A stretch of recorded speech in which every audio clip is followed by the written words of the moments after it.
Soccer has been getting more and more popular with American sports bettors, and with that new interest every year, there are certain elements of capping and the betting market that newcomers should know. I had the chance to sit down and chat with Alger of Betway about a few different topics when it comes to soccer betting. Now, much like the NFL or the NBA, a player can have a major impact on the spread or the money line. If Tom Brady doesn't dress for the Patriots, obviously the point spread is going to be vastly different. Is this the same when it comes to betting soccer?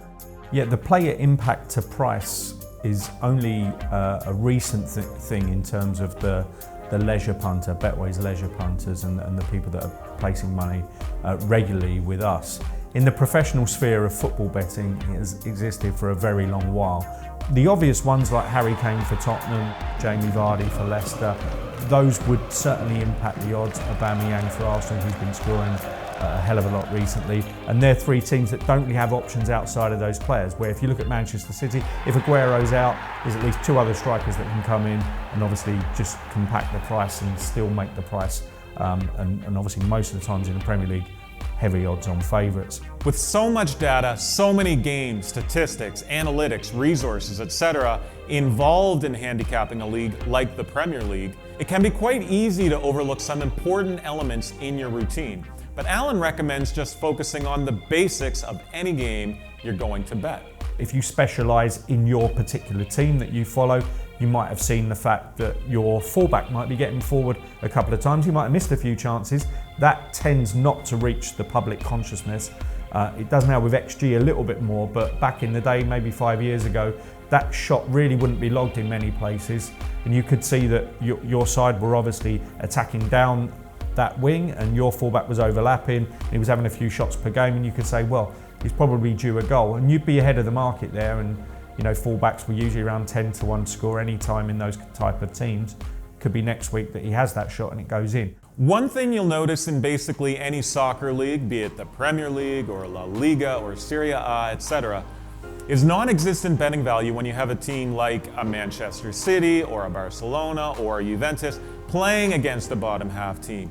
The chalk can be outrageous at times, and maybe it can be intimidating to back a team like Norwich at 20-1 to beat Man City. But there are clubs out there that will make you money over the course of a season.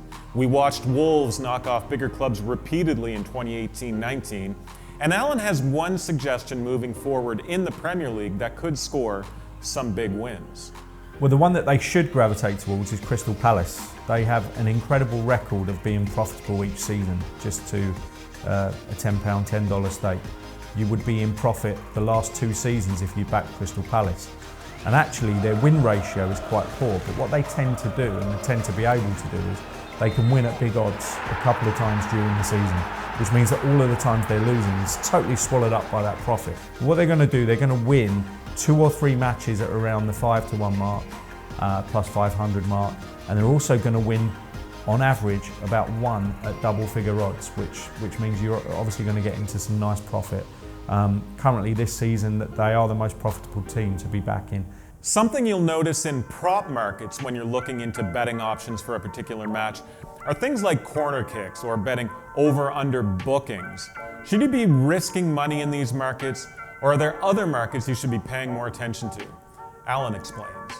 The corners not so much. There are statistics out there, but it's very much to do with the ebb and flow of the game, and I think those stats, having seen them for a good 20 years now, I think they're pretty much random. I haven't seen somebody that has really nailed down a corners market and been able to profit from that. There could well be people out there. Cards not so much. I think there must be an edge to cards with the referees and certain players and the way they tackle and the rule changes and things like that. We've definitely seen some edge there. Special thanks to Alan and the entire staff at Betway for giving us an inside look at footy betting markets. Be sure to check out all of the soccer betting content on oddshark.com, and good luck with your punts.